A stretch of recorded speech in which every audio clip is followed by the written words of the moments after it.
Gustavo Zanotto, para quem não sabe, começou a carreira dele profissional no futebol. Zanotto, conta um pouquinho da sua trajetória, da sua breve trajetória, onde você começou, onde você passou e como é que você veio parar no mercado imobiliário.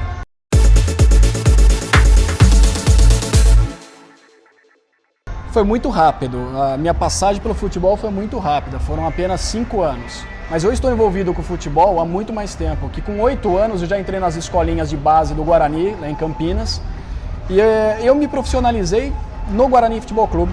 Eu comecei minha carreira jogando no Guarani Futebol Clube, fiquei pouco tempo. Eu vivi uma época lá onde o Guarani tinha excelentes jogadores, uma safra dos melhores que passaram pela equipe. Digamos assim, a segunda melhor equipe depois do título de 78. O Guarani é campeão brasileiro, ok? Depois disso, eu fui vendido para a Europa, fui jogar em Portugal, joguei na Académica de Coimbra. Da Académica de Coimbra, eu tive a oportunidade de terminar minha faculdade, a faculdade de engenharia lá, jogando futebol e fazendo a faculdade. Depois disso, eu fui mandado para os Estados Unidos. E nos Estados Unidos, eu fui jogar num clube de 4ª divisão e eu conheci o mercado imobiliário, que eu me envolvi com essa questão da mão de obra operária. Eu vivia muito com venezuelanos, colombianos e tudo mais. E a partir daí eu conheci o mercado imobiliário e resolvi trabalhar com o mercado imobiliário. Eu voltei para o Brasil ciente de que o que eu precisava fazer era trabalhar com o mercado imobiliário. Cancelei minha inscrição na federação e passei a trabalhar com marketing para o mercado imobiliário. Legal, aí você ingressou em incorporadoras, você trabalhou em incorporadoras, agências, atendendo o mercado imobiliário. E hoje você está junto com o Guilherme Carnicelli à frente do Café Imobiliário. Fala um pouquinho do trabalho do Café Imobiliário, o que vocês vêm fazendo, o que vocês já conquistaram, qual que é o objetivo, o propósito do Café Imobiliário para quem não conhece.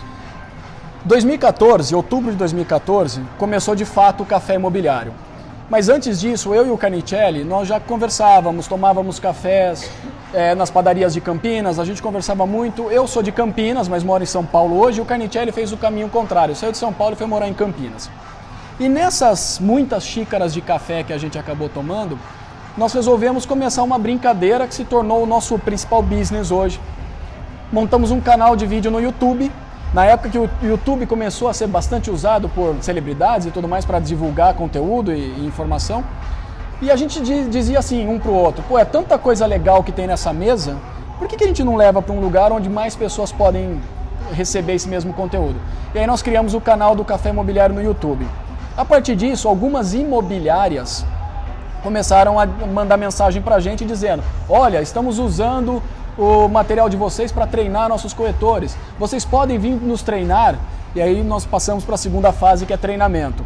Dos treinamentos nós fomos para palestras. E que fique bem claro, nem eu, nem o Carnicelli somos palestrantes, nós somos consultores que se aventuram a falar em público. E essas palestras começaram a tomar uma projeção, de certa forma, nacional. Global agora, né? Global agora por conta dos projetos do café em Miami e em Lisboa. Nós já vamos para a 5ª edição do Café Imobiliário Miami e já fomos 2 vezes para Lisboa, onde a gente leva profissionais daqui do mercado. Começou com corretores, hoje já levamos arquitetos, decoradores, engenheiros, construtores, já foram conosco nesse projeto. E daí, eu conversando com o Carnicelli, resolvemos então que o café precisava se profissionalizar. E virou uma empresa de consultoria. O nosso forte hoje é consultoria para incorporadoras e construtoras, que é a minha formação dentro do mercado. Eu comecei trabalhando em pequenas construtoras na cidade de Campinas e depois, quando vim a São Paulo, assumi uma operação da PDG. Da PDG eu fui trabalhar na Tecnisa, que foi a minha escola dentro do mercado imobiliário. Sim. Quando fala de marketing e inovação. Com quem você trabalhou na Tecnisa? É legal falar alguns nomes que hoje são muito conhecidos no mercado. Dos nomes que eu posso falar, alguns já não estão mais no mercado imobiliário, preferiram fazer outras coisas, né? Mas eu me lembro que em 2011 foi até muito falado que era a melhor equipe de online do mercado imobiliário, que era composta pelo Denilson Novelli, Paulo Schiavon, Marcelo Trevisani e eu, né, Gustavo Zanotto. O Denilson hoje também virou um consultor, o Paulinho está trabalhando na Samsung. O Marcelo está na CIT e eu continuo no mercado imobiliário. Então eu saí da Cirela em dezembro de 2013 para abrir uma consultoria. E é o que eu faço até hoje. Legal.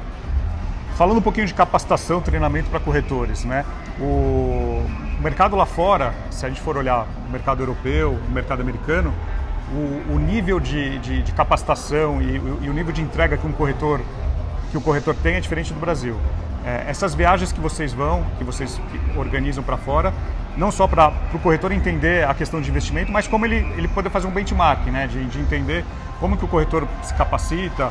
O caso da Eliane lá em Lisboa, que é uma referência mundial para todos os corretores. Na sua opinião, o corretor ele tem que investir em treinamento e capacitação?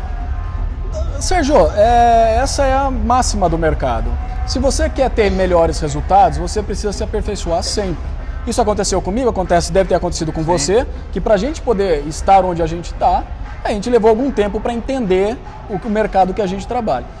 Mas o mais legal dessas viagens que o Café faz é que quando os corretores vão para os Estados Unidos ou vão para a Europa, Lisboa, eles começam a entender as dinâmicas locais e percebem que aqui é muito diferente do que acontece lá fora. Exemplo clássico, em Portugal o corretor de imóveis não fica na imobiliária, o corretor de imóveis fica na rua, captando produto. E ele só consegue ter uma excelência nisso quando ele entende como ele deve fazer isso. E eu vejo lá, Estados Unidos e Portugal, que os melhores corretores, os top producers, eles investem financeiramente em treinamento. Eles não ficam esperando a construtora fazer um café da manhã, eles não esperam a imobiliária promover algum evento, eles vão atrás dos eventos, dos treinamentos, eles vão atrás de se tornar melhores corretores. Então, quando a gente olha para o Brasil hoje, você vê corretor de imóveis não tão preocupado com isso. Parece que ele tem medo de investir nele. Parece que ele diz assim, se eu for para algum evento, alguém tem que bancar para mim, alguém tem que pagar para mim. Sim. E vou ser bem sincero, porque eu acho que eu não estou aqui para passar a mão na cabeça de ninguém, porque tem gente que faz isso melhor do que eu. Mas você, se quer melhorar um pouquinho mais o teu trabalho, a tua produtividade, a maneira como você desenvolve o trabalho dentro do mercado imobiliário, você tem que investir em você. Você tem que investir em treinamento, você tem que buscar referências, você tem que conversar com outras pessoas, você tem que estar num meio que te favoreça a sempre pensar coisas novas, a sempre realizar coisas novas. E treinamento é uma das coisas principais hoje para o corretor de imóveis, porque a gente sabe, a tua base, aquilo que te coloca para o mercado, não te deu nenhum tipo de conhecimento para entender as dinâmicas que o mercado imobiliário tomou nos últimos 5 anos. Então você deve investir em você. Outro dia eu estava lendo algo numa rede social muito interessante que falava que o corretor ele não pode ser uma mercadoria, porque numa época de crise, numa época de concorrência, os preços baixam e às vezes você acaba custando zero. O corretor tem que ser uma marca, né? No mercado exterior, americano, europeu, a gente vê um empoderamento do corretor. O corretor ele não está abaixo de uma imobiliária, ele não está dentro de uma incorporadora, ele tem o nome dele, ele tem a marca dele. E a gente percebe que no Brasil, alguns corretores, eu sigo o Café Imobiliário, a gente vê alguns bons corretores espalhados pelo Brasil, que já entenderam isso e estão construindo uma marca embaixo do nome deles. Você quer dar alguns exemplos de corretores que vêm fazendo um trabalho excepcional e tendo resultado? Sim, a gente pode encher uma mão aqui com bons corretores. Mas antes de dar a referência, eu gostaria de dizer uma coisa que vem antes disso, Sérgio, que é por que eles são bons naquilo que eles fazem? Porque eles se preocuparam em entender o caminho que eles deveriam seguir. O corretor tem que ser uma marca, o corretor tem que se enxergar como uma empresa. Nós, recentemente, há um ano um pouquinho atrás, nós gravamos um vídeo no Café Imobiliário falando do corretor como empresa. E isso trouxe uma visão muito clara de que o corretor de imóveis hoje ele é um CNPJ. Ele tem que se enxergar como uma empresa, ele tem que entender de mercado financeiro, tem que entender de pessoas, tem que entender de administração de empresas, tem que entender de negócios, tem que entender de marketing. Então, antes de você ser corretor de imóveis, você tem que dar um passinho para trás para você começar a criar o teu posicionamento. No Brasil, a gente tem alguns nomes muito bons. Eu vou citar 5 aqui, pelo menos. Luiz Stanger, muito bom, que está lá em Vitória, Espírito Santo. O Stanger, ele em conversas com o Café, um dia ele percebeu que o negócio dele era conectar pessoas e não vender imóveis. Quando ele passou a enxergar que a premissa básica do trabalho dele em Vitória, Vila Velha, seria conectar, gerar conexão, ele passou a fazer um trabalho de excelência. Se você não segue o Luiz Stanger, procura no Facebook. E tem a Glauci Santos, que está no Rio de Janeiro, que faz um trabalho também de muita primazia. A Glauci teve uma imobiliária pequena, hoje ela trabalha num sistema de rede e vem tendo sempre muito bons resultados. Aqui em São Paulo tem o Thiago Granato. Ótimo. Thiago Granato está posicionado no alto e altíssimo padrão. Ele é uma pessoa que, para chegar neste nível, ele precisou frequentar, vivenciar a vida do alto e altíssimo padrão. Ele consome conteúdo, ele entende o que essas pessoas do alto e altíssimo padrão querem para suas vidas. Estuda e ele não gasta o dinheiro que eles gastam. Ele apenas entendeu a dinâmica de vida dessas pessoas. Nós temos lá no Rio Grande do Sul uma pessoa que trabalha com Minha Casa Minha Vida, que é o Pierre Xavier. É outro que faz um trabalho muito bom. Depois que ele descobriu os vídeos, ele mudou a vida dele. Porque hoje ele faz vídeo com quem compra dele, faz vídeo com quem vai comprar, faz vídeo de lançamento de produto, faz vídeo de produto. Então assim, Sérgio, você percebe que a gente está espalhado.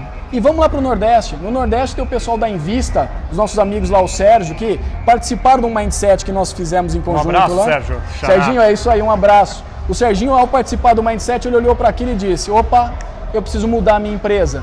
E vamos lá de novo para o Sul, Santa Catarina, tem a Vineia. A Vineia está enlouquecida, a Vineia está com uma nova visão de mercado, numa cidade que é Lages, uma cidade pequena no interior de Santa Catarina. São alguns bons, né, exemplos que a gente pode levar.